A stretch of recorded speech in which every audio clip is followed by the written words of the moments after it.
வாங்க ரோட்டு கடை காளான் இருக்கு இல்லையா? யாரெல்லாம் சாப்பிட்ருக்கீங்கன்றத ஷேர் பண்ணிக்கோங்க. ரோட்டு கடை கிரேவி கிரேவி காளான்னு சொல்லுவாங்க இல்லையா? அது.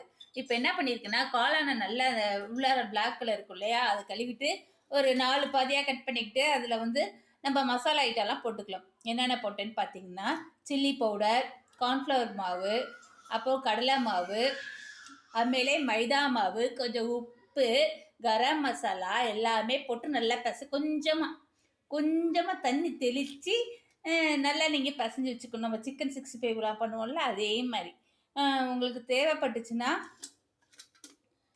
பெப்பர் பொடி, ஜீரக பொடி எல்லாமே போட்டுக்கலாம்.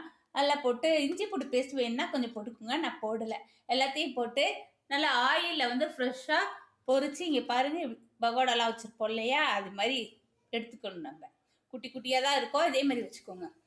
இப்போ டைரெக்டாக நம்ம அடுப்பை பற்ற வச்சுக்கலாம். கொஞ்சமாக ஆயில் ஊற்றி வச்சுருக்கேன். ஸோ ஆனியன் ஒரு 2 ஆனியனுக்கான கட் பண்ணியிருக்கேன். இவ்வளோ தேவைப்படும். இது டொமேட்டோ சாஸ் தேவைப்படும். அப்புறம் வந்து சில்லி சாஸ் இருக்கு இல்லையா?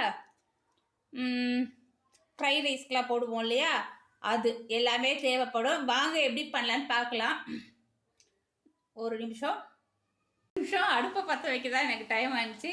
ஸோ இதில் வேணால் நீங்கள் வந்து முட்டைக்கோசும் கலந்து இது பாதி அது பாதி செஞ்சுக்கலாம். இது வந்து ஒரு பாக்கெட்டு பண்ணியிருக்கேன் நான். ஓகே வாங்க பண்ணலாம். எண்ணெய் வந்து கொஞ்சம் ஊற்றி எந்த எண்ணெயில் பொரிக்கிறீங்களோ அதே பொரிக்கிறதுக்கு ஊற்றிக்கோங்க. ஆனியன் போட்டுக்கலாம் தேவையான அளவு. ஒரு 3 பேர் சாப்பிட்ற அளவுன்னு வச்சுக்கோங்களேன். பண்ணிவிட்டு வதக்கி விட்டுக்கோங்க. இஞ்சி பூண்டு பேஸ்ட் லைட்டாக போட்டுக்கோங்க. அவ்வளோதான், நம்ம ஒன்று ஒன்றா சேர்க்க வேண்டியதுதான்.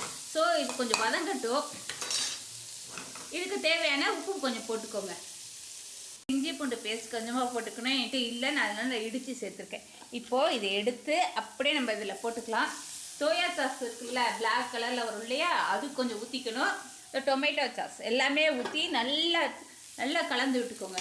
ஸோ முட்டைக்கோஸ் போட்டிங்கன்னா உங்களுக்கு இன்னும் கூட குவாலிட்டி அதிகமாக இருக்கும்.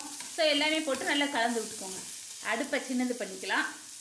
கலந்து விட்டுட்டு காமிக்கிறேன். எல்லாமே சேர்த்தாச்சு. இந்த டொமேட்டோ சாஸ் கொஞ்சம் ஊற்றிருக்கேன், தேவையான அளவுன்னு வச்சுக்கோங்களேன். அது அப்புறம் வந்து எல்லாமே போட்டு நல்லா கொத்தி விட்ட மாதிரி நம்ம ரெடி பண்ணிக்கணும். ஸோ செமையாக இருக்குது. டேஸ்ட் பண்ணி பார்த்தேன், செமையாக இருக்குது. சோயா சாஸும் ஊற்றிக்கோங்க. எல்லாமே ஊற்றி இந்த கலரில் தான் இருக்கும், கருப்பு கலரில் நல்லா கொத்தி விட்டுக்கணும்.